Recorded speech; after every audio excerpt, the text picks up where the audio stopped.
Queridos hermanos, hoy en esta fiesta tan hermosa de la exaltación de la cruz, de la Santa Cruz, además de Padre Horacio, párroco de la catedral, nos acompaña Padre Luciano Guardia, párroco de la comunidad de Ingeniero White, cuya parroquia lleva este precioso y preciso nombre, la exaltación de la Santa Cruz. Y saludo también a la comunidad de Arroyo Venado, partido de Guaminí, y a Juan Manuel Díaz, su párroco, y también a la comunidad de Coronel Suárez, una de cuyas capillas barriales también está dedicada a la Santa Cruz. Y todos nosotros que miramos y nos sentimos atraídos desde la fe a la Santa Cruz, los primeros cristianos en tiempos del emperador Constantino consagraron dos basílicas en Jerusalén, la del Martirium en el Gólgota y la de la Resurrección en el lugar donde fue sepultado Jesús, según la tradición cristiana. Y en este gesto se ha perpetuado la acción litúrgica. Las reliquias de la cruz, descubiertas por la madre de Constantino, Santa Elena, y esta fiesta, que ya era celebrada en Oriente, se trasladó al principio del siglo VII a Occidente, al ser recuperada la reliquia de la cruz que algún rey persa había llevado a su casa, por decirlo de una manera. En la vida les pasará a ustedes que muchas cosas que les pasan, que nos pasan, por ejemplo, esta pandemia que atravesamos, nos provoca un montón de preguntas. Atinamos en medio de la neblina del corazón, también de nuestra mente, a preguntarnos el por qué pasan estas cosas. Y una pregunta más importante es el para qué, que es muy difícil de responder. Porque el por qué, por ejemplo, el porqué de la crucifixión, hemos traído aquí una cruz para adornar el altar, puede ser estudiado desde el punto de vista psicológico, médico. Hay tratados de cómo murió Jesús, por qué murió, que si tétanos, que si asfixia. El aspecto cronológico, cuándo, bajo Poncio Pilato, bajo qué sumo sacerdote, Caifás. El aspecto periodístico, en el sentido de qué cosa se movió para llegar a una condena religiosa y política. Lo mismo pasa con muchas cosas que nos pasan, valga la redundancia. El por qué puede llegar a ser comprendido no es fácil, porque nos pasan determinadas cosas. A veces los demás nos ayudan a entenderlo. Esto te pasa porque no estudiaste, le dice la mamá o el papá al muchacho que desaprobó el examen, viendo que no se aplicaba al estudio, por poner un ejemplo que todo el mundo puede tener cerca de su corazón. U otras cosas. O en el deporte, esto te pasó porque no te has entrenado, los calambres. Pero el para qué, solo después de mucho tiempo, rumia, y diría en el caso de la exaltación de la cruz, una gran fe, podemos lograr entreverlo. Jesús, vayamos al por qué, tuvo una acusación.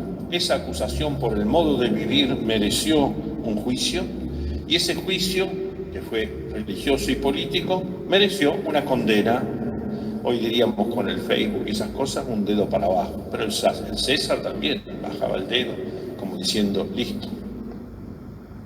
Un comportamiento determinado, un proceso penal y una condena a muerte, según esa acusación, que solo podía estar en manos de la autoridad romana, porque ningún habitante del Imperio Romano podía ser condenado a muerte sin el, hoy diríamos, no en la época de Roma, ok, de la autoridad romana.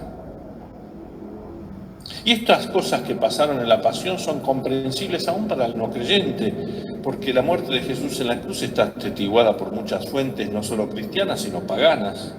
Plinio el Joven y tantos otros autores de origen judío, Flavio Josefo, etc.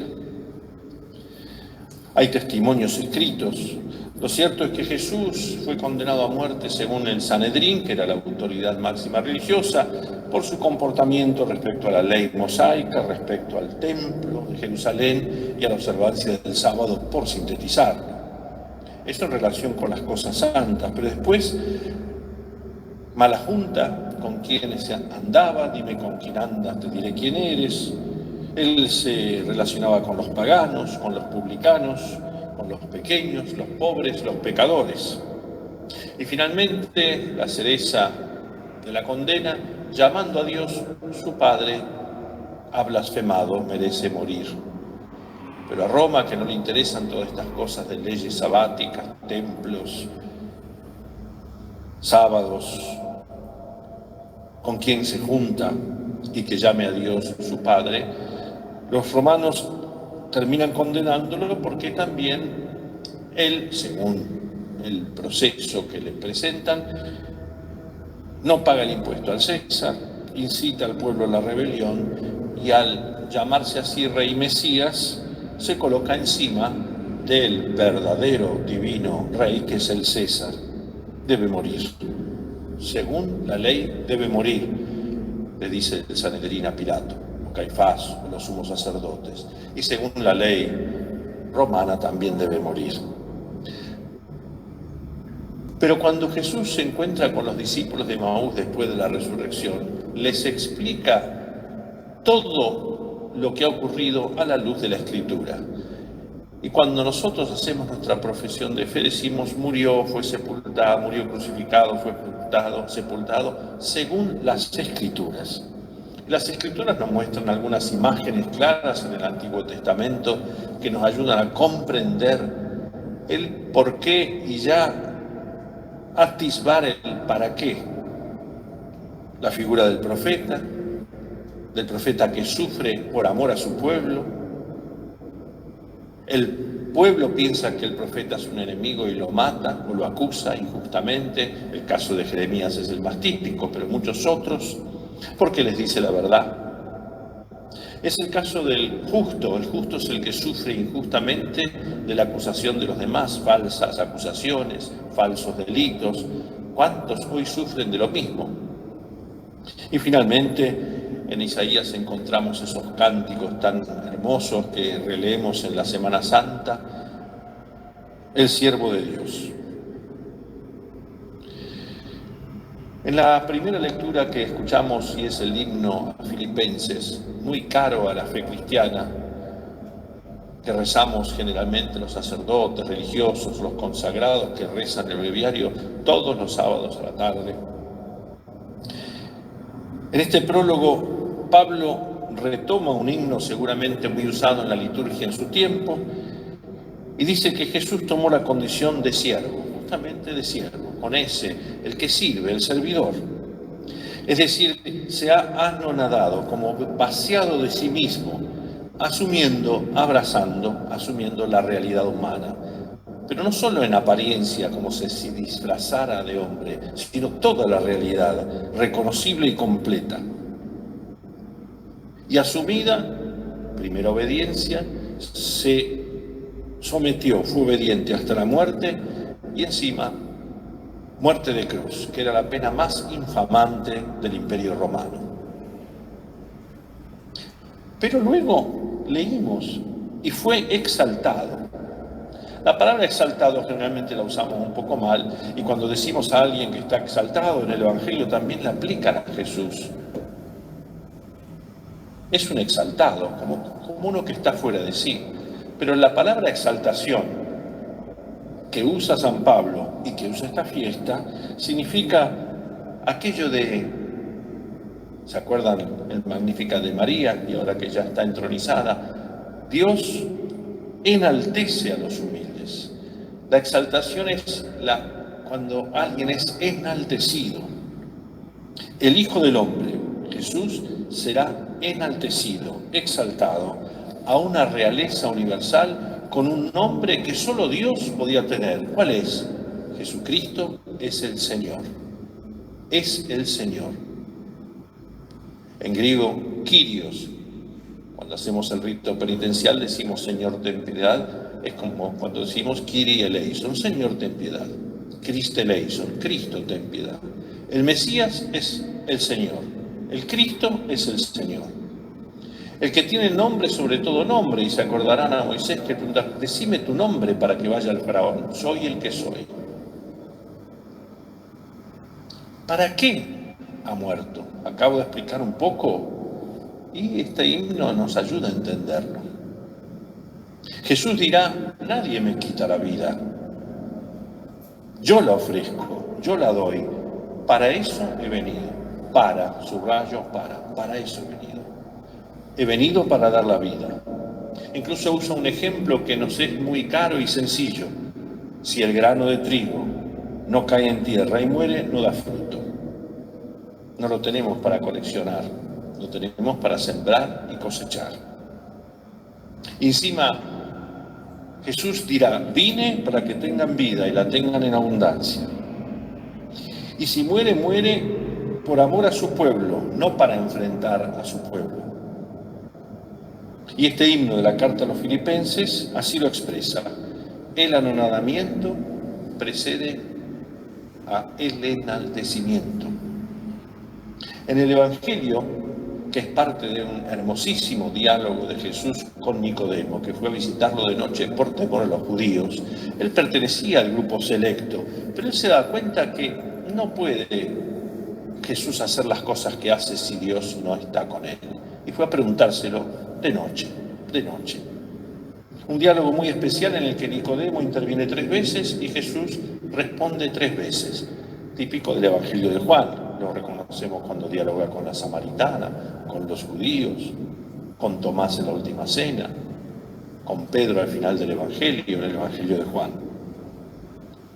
Y Jesús, en su modo de referirse a su situación, frente a un Nicodemo que intuye cosas, pero piensa carnalmente, en el sentido no piensa desde Dios. Y Jesús le habla de las cosas que vienen de lo alto, de lo que nace del Espíritu, de las cosas del cielo, y no las de la tierra, y no las del simple viento que sopla sudestada, pampero o noroeste. Y en Nicodemo nos reflejamos nosotros. Da la impresión de que Nicodemo desapareciera en ese diálogo. En cuanto lo leemos, se lo recomiendo, capítulo 3 de Juan, casi todo el capítulo, desaparece y nosotros somos Nicodemo.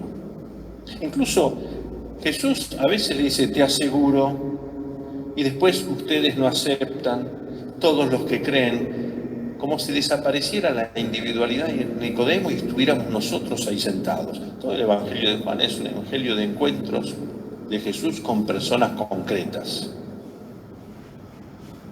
El lector es invitado a ocupar el puesto de Nicodemo. ¿Invitado para qué? Para creer, para tener vida, para ir a la luz y no quedarse en las tinieblas. Y si se empieza, los signos que haces, algo tienen que ver con Dios, termina con Jesús diciéndolo o invitando a Nicodemo y a nosotros a recomenzar, a cambiar el modo de obrar.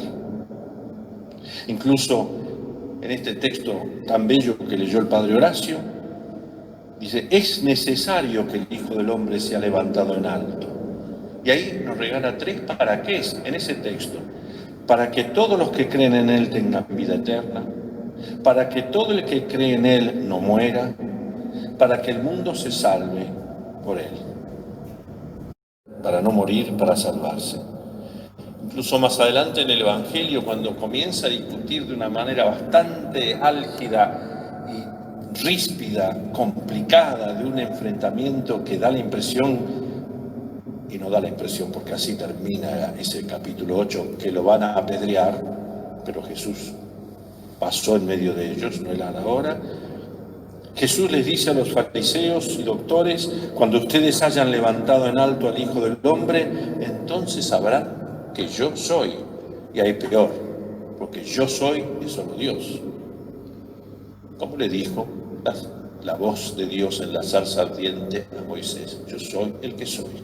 No me pongas ni ningún nombrecito para meterme en el bolsillo, porque nombrar a los dioses era idolatrarlos. Yo soy el que soy. Y al final, cuando dialoga con sus discípulos, que intuyen que Jesús camina a Jerusalén y que la cosa se pone peligrosa, dice, ¿qué voy a hacer? ¿Pedirle al Padre que me saque de esta hora? Sí, para esto he venido, porque cuando yo sea levantado en alto sobre la tierra, atraeré a todos hacia mí.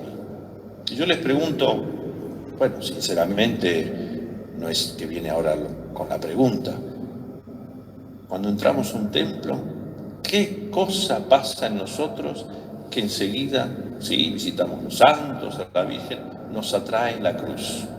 E incluso frente a las imágenes que veneramos, no adoramos, veneramos porque nos hacen pensar en los que están en el cielo, nos hacemos la señal de la cruz y hasta con un beso volador, porque tocar no se puede tocar nada. La cruz nos atrae. Es necesario que el Hijo del Hombre sea levantado en alto. ¿Quién es ese Hijo del Hombre que nos atrae? Terminemos. Y nosotros hoy, ¿qué nos dice la cruz de Cristo? El Cristo que está ahí, que muere, que ha sido crucificado, que muchas fuentes nos explican el por qué, pero se nos deja en el corazón aceptar ese para qué. ¿Cuál es el para qué de esto que nos está pasando? En este momento de oscuridad de la pandemia, que ya empezamos a sentirnos al principio, bueno, pero ya nos empezamos a sentir cansados, más agobiados, ansiosos, ríspidos. Y sin embargo, al mismo tiempo, ya apagados los aplausos de las primeras noches a las 9 de la noche, reconocemos, aún en medio de rabia, el valor de quienes, de los que sirven, de los que permiten que nuestra vida dentro de todo y con las estrecheces transcurra, porque hay alguien que nos está sirviendo, que es la fuerza de seguridad, médicos, paramédicos, que los servicios comunes que permiten que tengamos las cosas dentro de todo. Incluso es sugestivo visitar a los servicios, estos jóvenes y menos jóvenes que en los barrios más carenciados trabajan cuando uno nos vemos preparando la comida, con todos los protocolos, protocolitos, protocolazos, todo, con sus barbijos, preparando para que a la hora indicada venga la gente que no puede trabajar, que no tiene changas, que no tiene nada, a recoger algo para llevar a casa.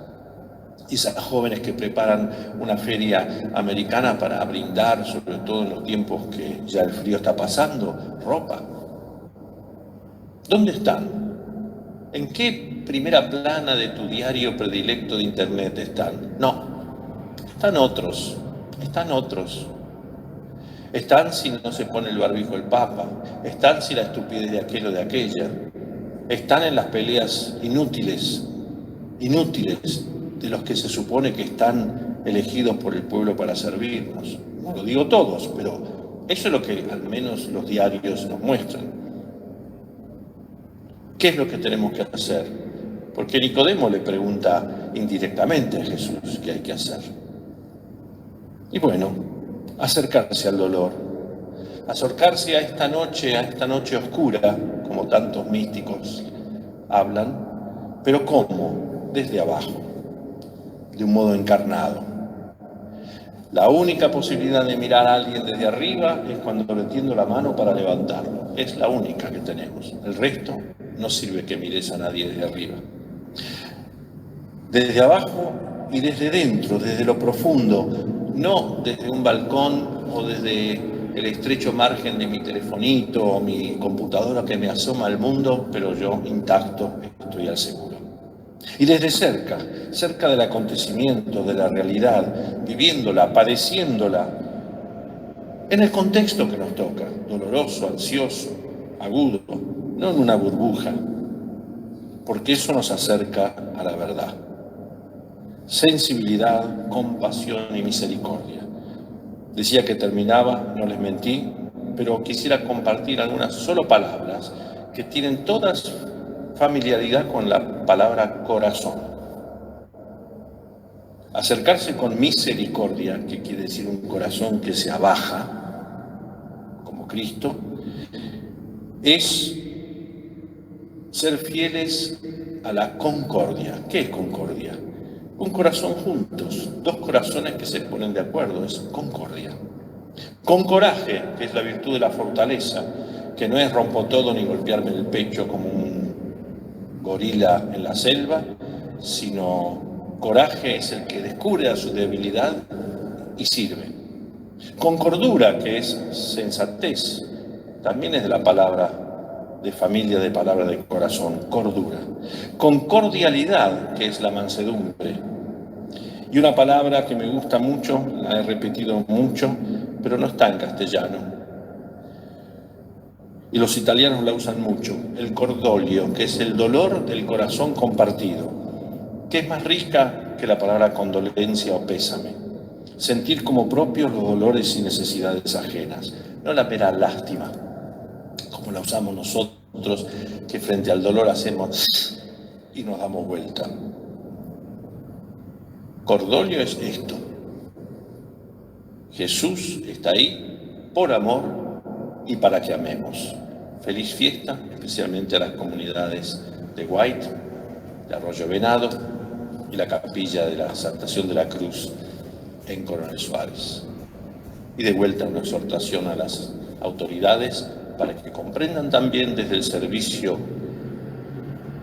que el pueblo les ha confiado que esto de participar en el culto no es entretenimiento, diversión, ni fiesta, ni una actividad meramente social, sino la necesidad de contener al pueblo de Dios en su sufrimiento, su dolor, su angustia. Es parte de nuestro cordoglio.